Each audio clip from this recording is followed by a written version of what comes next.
Aunty में नहीं है ढेला और देखन चली है मेला। पाकिस्तान ने सीधे सीधे धमकी दे दी है कि वह परमाणु अस्त्रों का इस्तेमाल करेगा, किसी के रोकने पर भी नहीं रुकेगा। तो वहीं आखिर बांग्लादेश ने दिया बड़ा बयान। बांग्लादेश को अब भारत में सीएए और एनआरसी से नहीं है कोई दिक्कत। आखिर इतना बड़ा बदलाव कैसे आ गया? तो वहीं सबसे बड़ी खबर, इजराइल को पता था कि भारतीय दूतावास के सामने होगा ब्लास्ट। किसने रची ये साजिश और मोसाद उसे अब कैसे सजा देने के लिए हो रहा है तैयार, और इजराइल को कैसे पता था कि ऐसा कुछ होने वाला है? इसके अलावे बहुत कुछ। आइए जानते हैं इन खबरों को विस्तार से। दरअसल आजकल कहीं भी पाकिस्तान जाता है और यह सोचता है कि उसे इज्जत मिलेगी, वह अपमानित होकर ही बाहर निकल जाता है। यूएन में भी कुछ ऐसा ही चल रहा है इन दिनों पाकिस्तान के साथ। पाकिस्तान ने जहां राग अलापना शुरू किया भारत का, वही मसला कि भारत फॉल्स फ्लैग ऑपरेशन कर सकता है पाकिस्तान के खिलाफ। दरअसल भारत की सर्जिकल स्ट्राइक की संभावना से डरा पाकिस्तान दुनिया भर की सहानुभूति हासिल करने के लिए झूठ पर झूठ दागे जा रहा था यूएन में।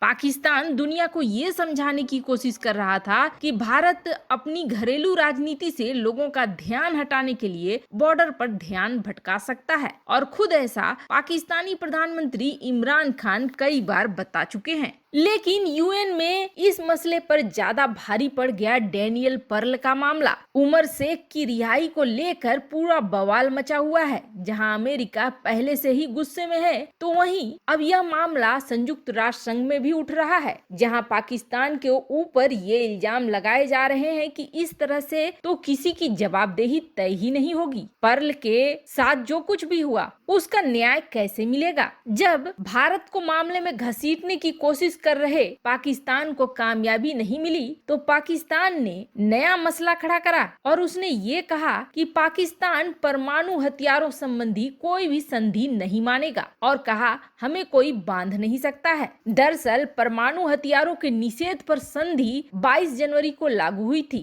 कई दशकों तक लंबा अभियान चला था, जिसके बाद ये संधि अस्तित्व में लाया गया था। हालांकि कई देशों ने यूएन के इस कदम को ऐतिहासिक कदम बताते हुए स्वागत किया था, तो वहीं इस संधि का विरोध अमेरिका, चीन, रूस, ब्रिटेन और भारत ने भी किया है। साथ ही साथ जापान ने भी इस बार समझौते का समर्थन नहीं करा है, और अब पाकिस्तान खुलेआम ये कह रहा है कि वह इस संधि को नहीं मानेगा और वक्त पड़ी तो इसका इस्तेमाल भी वो कर लेगा। जाहिर सी बात है, वह इन शब्दों का इस्तेमाल भारत को डराने के लिए कर रहा है, लेकिन पाकिस्तान नहीं जानता है कि उसकी एक हरकत का जवाब उसे कितना महंगा पड़ेगा। तो वहीं दूसरी तरफ बड़ी वाली खबर आ रही है बांग्लादेश से। आपको याद होगा सीए और एनआरसी जब भारत सरकार ला रही थी तो बड़ा बवाल खड़ा करा था बांग्लादेश ने। बांग्लादेश की तरफ से काफी सारे बयान आ गए थे, जिसके बाद बांग्लादेश एक तरीके से भारत से कट चुका था और चीन से अपनी नजदीकियां बढ़ाने लगा था।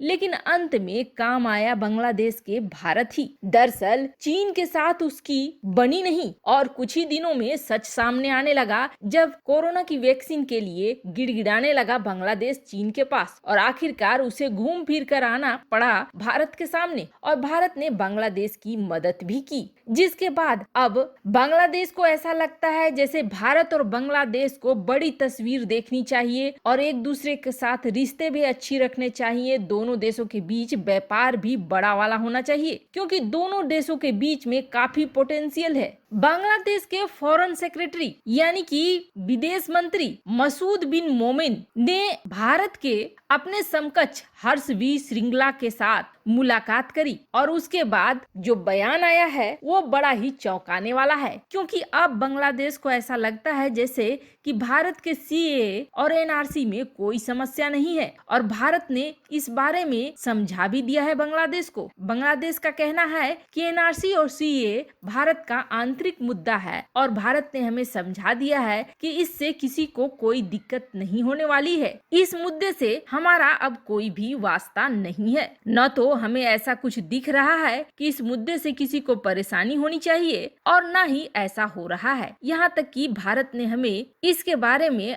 अच्छी तरीके से विश्वास भी दिला दिया है। वैसे ऐसा मुमकिन भारत की अभी की सरकार ही कर सकती है, जिसने बांग्लादेश जैसे मुस्लिम बहुल देश को भी ये समझा दिया कि भारत के लिए गए फैसले भारत का आंतरिक मामला है और इसमें किसी दूसरे देश की दखल को बर्दाश्त नहीं किया जाएगा। और बांग्लादेश को भी अपनी लिमिटेशंस पता चल गई है कि उन्हें किस मामले में बोलना है और किस मामले में नहीं बोलना है। तो वहीं दूसरी तरफ अभी जो अंतर्राष्ट्रीय सुर्खियों में आया हुआ है भारत में इजरायली दूतावास के सामने विस्फोट का मामला, वह मामला धीरे धीरे बढ़ता ही जा रहा है, जहां इजराइल से एक पूरी टीम आ चुकी है इस मामले की जांच के लिए, तो वहीं भारत की तरफ से भी टीम लग चुकी है। अभी तक हालांकि कोई पुख्ता सबूत नहीं मिला है, लेकिन आसपास के इलाकों में छानबीन को काफी आगे बढ़ा दिया गया है। अब इस हमले के पीछे कौन है, यह बात लगभग इजराइल को पता चल चुकी है, ऐसा समझ में आने लगा है। आपको बता दें, दिल्ली में इजरायली दूतावास के नजदीक शुक्रवार शाम मामूली आईईडी विस्फोट हुआ था। इस विस्फोट से कुछ कारें क्षतिग्रस्त हो गई थी। दिल्ली के लुटियंस जोन इलाके में स्थित इजरायली दूतावास के बाहर शुक्रवार की शाम को यह विस्फोट हुआ था। एनएसजी की टीम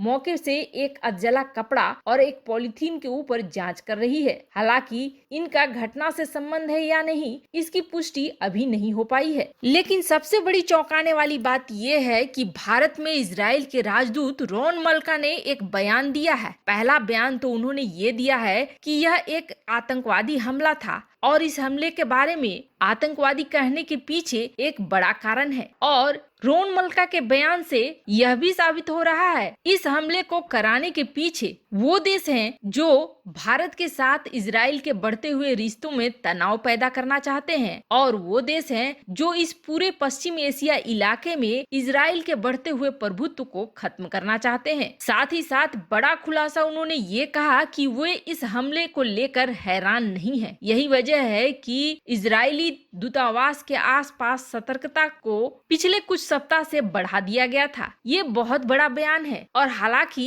इजराइल को ये बात पता होगी, यह बात भी सही है, क्योंकि मोसाद जैसा जिनके पास जासूसी एजेंसी है, उनकी नजरों से कुछ बचना बहुत ही मुश्किल है। 2012 में हुए इजरायली राजनयिकों के हमले से भी इसको जोड़कर देखा जा रहा है और ऐसा माना जा रहा है कि करने की कोशिश कुछ बड़ा थी, लेकिन सतर्कता की वजह से यह बड़ा नहीं हो पाया है। वैसे काफी सारी चीजें अभी निकल कर आनी बाकी है। पूरा मामला जब निकल कर आएगा तभी पता चलेगा, लेकिन इतना जरूर तय है कि दोषी देश के सामने आते ही मोसाद ही उसका काम तमाम कर देगा। वैसे आपको क्या लगता है, भारत के रिश्ते इजराइल के साथ बिगाड़ने के लिए क्या यह प्लान किया गया था? कमेंट कर अपनी राय जरूर बताएं। जल्द मिलते हैं अगले वीडियो में नई खबर के साथ।